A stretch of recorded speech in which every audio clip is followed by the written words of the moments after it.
No, I get it. I get it.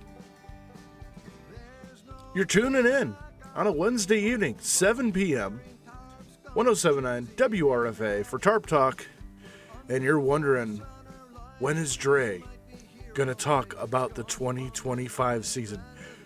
Folks, it's coming. Trust me, it is coming. The first couple of weeks, difficult really to kind of map out what I really wanted to talk about because, the first 3 weeks of April, there are still a lot of moving parts. There are still things that haven't been released. There are still things in the hopper that will eventually come to light. But I will give you some good news here tonight, right now. Next week, we begin the full focus to the 2025 season. We will get the promotional calendar supposed to be released next week. And we will have, here on Tarp Talk, part one of a 2-part interview with the new manager for the 2025 Jamestown Tarp Skunks, Frank Jagoda. And as we march toward opening day, only 42 days left to go. And if you have not already made your plans to get to opening day, if you have not already gotten your season tickets to the 2025 5th anniversary season of your Jamestown Tarp Skunks, what are you waiting for? JamestownTarpSkunks.com. Click on the tickets tab, go to season tickets, and that will get you all the information that you need to get into the 2025 season or get your season tickets because they are going to go fast. Coming up on the program tonight, the second of 2 interviews with some players from the 2024 season.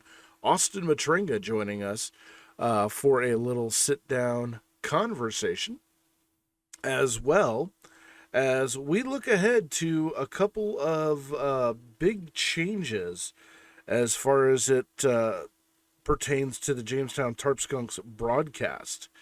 And let's go ahead and talk about that in a little bit. So over the last couple of years, the Tarp Skunks have been, we've moved from WRFA, that was before I got the spot up in the booth, last year exclusively on YouTube. And this year we're looking to not only expand our reach with a larger platform, but we are also getting the kids involved. Yes, that's right. This is not a Wi-Fi Foundation pitch, although that will happen a little bit later on, so get prepared for that.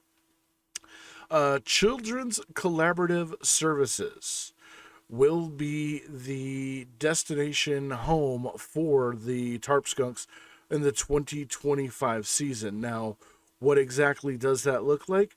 Not sure yet.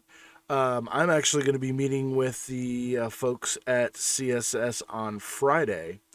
And so hopefully next week we'll have some more information as far as how you can follow the Tarp Skunks on CCS and exactly what that is going to entail. Now, I know that there are some kids that did the First Responders Night last year and did an absolutely phenomenal job. And I think we're going to be incorporating elements of what they did last year with what we're doing. Again, this is all speculation on my part because we have not sit down and really figured out the logistics yet. But that is coming. But it's something to be excited about because, one of the things that makes the Jamestown Tarp Skunks appealing to potential recruits is the fact that, the Tarp Skunks go out of their way to provide a quality broadcast so that their highlights can be used for colleges that may be looking to recruit kids coming out of high school, players that might be looking to enter the transfer portal and switch schools. So, I mean, in addition to this being an entertaining, it's a form of entertainment. We're broadcasting baseball on TV, but it does serve dual purpose, and anything that we can do to expand that and make it even better, we're already doing. So hopefully next week when I sit down, I will have a little bit of a clearer understanding of exactly what's going to happen with Children's Collaborative Solutions and Jamestown Tarp Skunks Baseball on the air. Also want to mention next week we're going to have a 2-part interview with the new manager of the Jamestown Tarp Skunks, Frank Jagoda. Frank and I actually were able to touch base late last week and just kind of talked about a few things, and you know, I'm really excited as a broadcaster. It's very rare, really, to have a coach that is so engaged with the broadcast team, and wanting to, you know, touch base and get the word out, and, you know, what can I do and what do you need me to do? And, you know, so we are sitting down for an interview. As a matter of fact, by the time this airs, we will have already sat down and done that interview, and we will bring part 1 of that next week, part 2 the week following. And one of the things that's also really exciting for me too is the fact that I believe we are going to have access to some of the players well before the announcement of the full roster. You know, some of these guys that are already locked in, you know, we'll be able to kind of give you a better avenue of introduction for the players this year. I mean, last year, you know, we had the player introduction at Dietrich Park on a cold day, and it was a cold day, but you know, definitely worth going out there for. I know that there's going to be something on May 27th. I believe it is a Meet the Team event, so we'll get more information on that. And also, wanted to let you know that on April 23rd at 6:30 p.m., you are not going to want to miss Greg Peterson Unplugged at the Robert H. Jackson Center in Jamestown, scheduled for 6:30 p.m. Again, that is April 23rd. And for anyone that has gone to one of Greg's Unplugged series, it is definitely worth going to sit down, especially if you enjoy hearing baseball stories and the inside baseball stories. And as an added bonus, the first 100 attendees will receive a Nick Sirianni Tarp Skunks commemorative baseball card. That is the head coach of the NFL Super Bowl champion Philadelphia Eagles, and Nick Sirianni is a Jamestown native, so an opportunity for you to snag a really cool collectible. Just be one of the first 100 fans at the Robert H. Jackson Center, April 23rd, 6:30 p.m. All right, as we promised, this is the second of 2 interviews looking at the past from the 2024 season as we start looking ahead to the 5th anniversary season of Tarp Skunks baseball. But a man who was a key component of the Tarp Skunks middle infield and the man who holds the number 1 play of 2024, Austin Matranga, will be joining me coming up in just a second.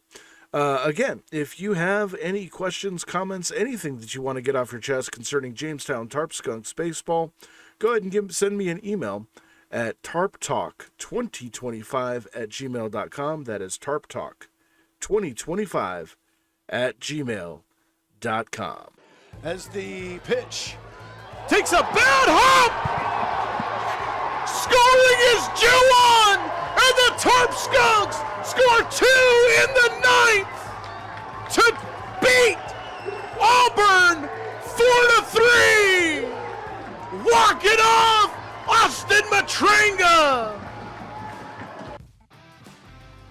Joining me on Tarp Talk is the man who holds the number one play of 2024 and pretty much every day second baseman for the Jamestown Tarp Skunks, Austin Matranga. Austin, how you doing? I'm doing good. Thank you for having me on. It's an absolute pleasure and congratulations on the number one play. Thank you. I We appreciate it. we were talking to Brady Wright earlier, and he lobbied that his double should have been the number one play. So I'm going to give you the opportunity to respond to Brady. And, I mean, that's totally fair. I mean, it's not every day you see a pitcher go up there and hit a double. So I think that was definitely an awesome moment. And, if that was number one, it would have been fine with me. well, I want to talk about that game and that play particularly because at that point in the season, you're maybe a couple of weeks into the Ryan Hill era after the coaching change early on. There have been some ups and downs. And the one thing that we had noticed up in the booth when we were calling the games is that there is really a no sense of quit on this team. And going into that bottom of the ninth inning, there was some, controversy whether Harpelani would have beaten out the play if the ball hadn't hit the glove and everything. But that sets you up in probably, outside of kids growing up wanting to hit the game-winning grand slam in Game 7 of the World Series, going up to bat with the chance to walk off against a team that you guys have been playing pretty evenly against all season long. Walk me through your mindset of maybe not just particularly that at bat, but in general in high-pressure situations. Yeah, those moments, they're always fun. And it's like I feel like you have to really just stay composed and try not to let the moment get bigger than it is. And yeah, I mean, I just feel like you got to trust the process and go up there and know you've been working hard. You've been working all season for this moment. And, you don't want it to be bigger than it is. And you go up there, if you don't get the hit, you move on. And, I think the number one thing is just to make sure that, you're prepared for that moment. And, mine, it obviously wasn't, it wasn't an awesome hit or anything, but, it ended up working out in my favor or our favor. And so, yeah, I mean, I think just making sure you're mentally prepared for that is definitely important. How quickly after that game was your dad on the phone with you? He was actually at the game. Oh, was he? Okay. So yeah, my whole family flew out the day before, and it was awesome that they were there for that. I went and gave them all a bunch of big hugs, and it was awesome. My grandma got to see it, so definitely cool. Yeah, I had a chance to meet your dad later toward the end of the season, and I think we had a great conversation on the air. And that kind of opens up a door that I want to talk about just briefly. With your dad being, has gotten to the major leagues. He, hit the home run in his first at bat. And I've gone back and I've watched that like 4 or 5 times now just to kind of have that fresh in my mind for our conversation here. Do you feel any pressure or perhaps maybe not pressure, but, almost like a sense of competition to maybe, your dad had the one hit in the major leagues, you want to get 2. Is that in the back of your mind at all? Just family competition? Yeah, I mean, I would say, my whole life, like that home run has obviously stuck with me throughout. And I mean, that's just something you dream of. And I feel like I want to work hard every day, every moment to, hopefully one day have that opportunity to try to do that. But I mean, it gives me a sense of confidence. Absolutely. So let's switch tracks here real quick. I want to talk to you about your experience with the Tarp Skunks from, how did you get to the ball club, and how much time did you have to prepare from once you agreed to join the club to actually getting there? So I don't know exactly I honestly don't know exactly how it came upon, but I know my dad and Ben Julian, our original coach, had known each other. And I actually do know how it happened. So my family was in New York the year before I went out my brother had a Cooperstown tournament, and they went and saw the Auburn Park, which is where my dad played a long time ago. And Ben Julian was the head coach for that team. And just told him, like, I play at Grand Canyon and I would love to come out and play. And so Ben reached out to me, and I was on board from the jump for sure. And so how long did you have from when you said, all right, I'm on my way, to when you actually got here? I want to say he reached out to me. It was sometime in fall of last year. So I had, little less than a year, I would say. Oh, okay. So it wasn't one of those where, you signed the deal and you're on a plane the next day. No, it was definitely something that I was waiting on and, doing my research. So how did you find playing at Dietrich Park? Because there are a lot of parks up in this PGCBL that are minor league double A quality ballparks. How was that experience playing in a ballpark like that in front of the Tarp Skunks fans? It was just an awesome experience. I mean, that field is definitely, I would say it's the nicest field out of the ones we played at. And I'm just so grateful for the opportunity to have that as our home field. And the fans were just so awesome all season. I mean, they showed the utmost support for us. They took care of us all season long, and it was super cool seeing some of the fans. You could tell it means a lot to them and to the city. And so we did our best to just put on a show and show them that we care to be here. How important did it become as you got into the season, having that fan interaction, that fan involvement, signing autographs, meeting the kids? How important did that become to you and the team? It was definitely one of our top priorities to make sure that, anybody who wanted an autograph, we wanted to make time for them. And we were just super appreciative that people came out to watch us, and I'd be lying if I said I didn't have to practice my autograph beforehand, make sure it was on point. But it was just super awesome, and that's one of the things that makes me the most happy about baseball is being able to sign balls for, kids that look up to us. We're talking about some of the other ballparks in the league, and one thing I was talking with Brady about was just the bus rides. I can tell you from my experience of working on the road and having those long 7-8 hour road trips that jokes are made, things are said, pranks are pulled.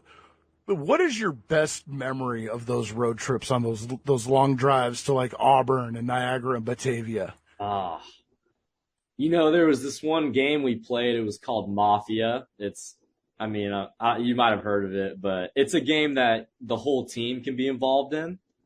We had like the entire team playing at one time. So that was fun. We played that almost every single trip. And without that, I think they would have been a little bit more boring, Who was the biggest jokester in the clubhouse, in the dugout, and on the bus? Ooh, I would say I would go with either DJ Stoyanovich or Kobe Jones. Really? Yeah, I liked both of them. They were funny. And that was one of the things that we regretted not getting a chance to talk to you guys so much. Just from what we saw, Tommy Schroeder was. Oh, Tommy too. You could have put a green Joker wig on him, and he would have been perfect. Oh, I think Tommy absolutely takes the cake on that. I fumbled that one. Oh no. Tommy's in a class of himself. He is for sure. I got to reach out and see if I can get a hold of him for one of these. Yeah, definitely. So let me ask you. It's definitely different being a pitcher than being a position player. And as a former second baseman myself, I'm going to be watching you with a little bit more interest over the course of your career, just because, I feel that kinship standing at the Keystone. That's awesome. How do you feel that your experience with the Tarp Skunks in 24 is going to prepare you for not only playing your college ball at Grand Canyon University, but with the summer league team that you're going to be playing for, the Springfield Drifters out in Oregon? Yeah, I would say, getting that amount of reps that I had, playing every day, it was awesome for me. I feel like I got better over the course of the season. I feel like I came back to college this year feeling a lot more confident about myself because I knew that, I had that full season under my belt and I had never really done anything like that before being a freshman. And yeah, I just had a great time. I think it was awesome being able to play every day. And as we round third and start heading to home, if there's one thing that you could say to the fans of the Tarp Skunks that showed up every game and put as much energy into supporting you guys as you put out on the field, what would it be? Yeah, we just appreciate all of you guys so much more than and you guys made us who we were, and we're super appreciative of it because without you guys, we wouldn't have the confidence that we had to go out there and play.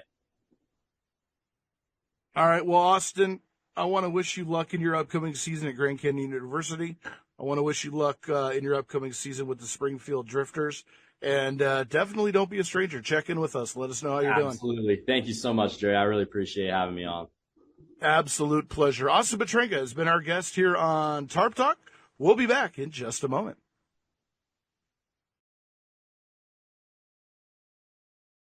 All right. I'd like to thank Brady Wright and Austin Matranga for joining us on Tarp Talk the last couple of weeks. Also want to extend a huge thank you to their families who joined us up in the booth last season during the game.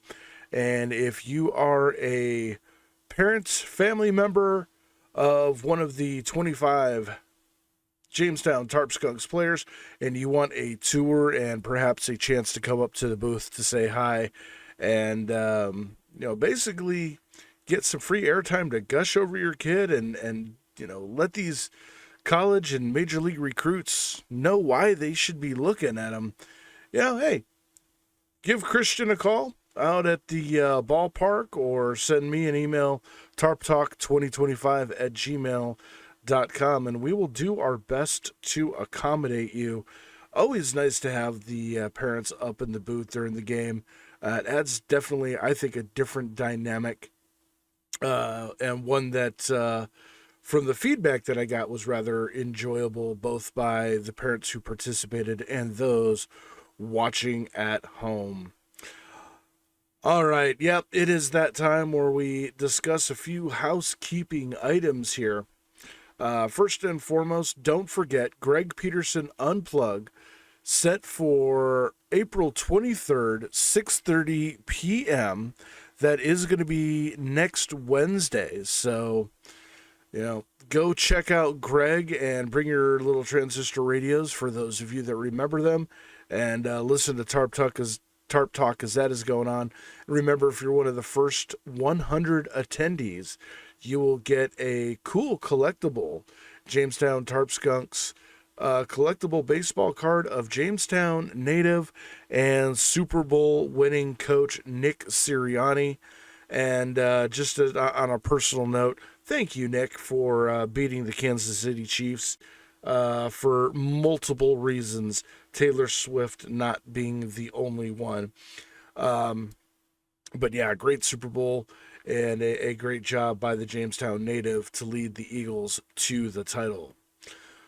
Also, don't forget your opportunity to pick up Jamestown Tarp Skunks season tickets is going fast. Go to JamestownTarpSkunks.com, click on the tickets tab, and go to the season and single game tickets.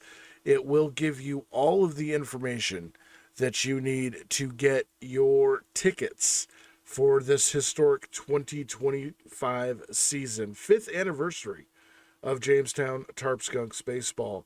And, throughout the first couple of weeks, we already have a few events already released. Obviously, opening day, May 29th against Batavia. That is a Thursday night. So, parents, if you have to call out on Friday because you had such a good time on opening night, then, you got to do what you got to do. Not suggesting that you should, but hey, I understand. 2 exhibition games in the first couple of weeks. One with the Olean Oilers. That's going to be June 3rd at 6:30 p.m. And June 11th, the Buffalo Diesel come back into town to take on the Tarp Skunks, 6:30 for that one, as well as the Kids Day celebration, June the 10th, versus Niagara Falls. That is going to be an 11 a.m. first pitch, so you are not going to want to miss that one. And of course, the ultra historic first ever game of the Niagara Ironbacks will take place June the 5th as the Ironbacks kick off their franchise history against the Jamestown Tarp Skunks. First ever game for them, first ever meeting between these two teams, and it will take place at Russell E. Dietrich Park, 6:30 for the first pitch. Also, don't forget a Meet the Team event scheduled for May 27th. We'll get you more information on that. That is going to be a Tuesday, and it is going to be your chance to get to know your Tarp Skunks once they are all in town and ready to go. We'll be going over some of the names released by management on the social medias next week. Obviously, if you were at the State of the Skunks event in late December, early January, and forgive me getting old, I forgot exactly when it was, but Branston Lindquist being the first announced player for the Jamestown Tarp Skunks. Excited to have a hometown kid. And let me tell you something, I've been doing a little research, and as far as having someone behind the dish, I think Branson is going to be a tremendous asset behind the dish. Pop time under 2 for a catcher, the amount of time it takes to receive and then throw the ball to try to get a runner going from first to second or second to third via the stolen base. Kid can hit, and there's more interesting stuff about him that I found out that I can't wait to actually sit down with him and have a conversation about, because I think it will be a interesting conversation. But, you know, Branston being the first Tarp Skunk announced all the way back in December, we're going to go over the list of players that have already been announced for the 2025 season. And I got to tell you, there's a couple that haven't been announced yet that I am keeping a very close eye on. One of them, I'm not going to give a name yet, but one of them is a thumper who already has 10 home runs for his team this season. So once we can get him confirmed on the name, then we definitely will do that. Don't forget, next week is going to be part 1 of our 2-part episode with new Jamestown Tarp Skunks manager Frank Jagoda. We'll get to know him, his philosophy, his style, and maybe get a little sneak peek of the 2025 roster. No promises. We'll see what I do in the editing process after the interview is over. Until then, I've been Drake Ennis. You have been absolutely awesome. You've been listening to Tarp Talk on 107.9 WRFA. We'll see you next week for another episode of Tarp Talk. Good night, everybody. It's right past July.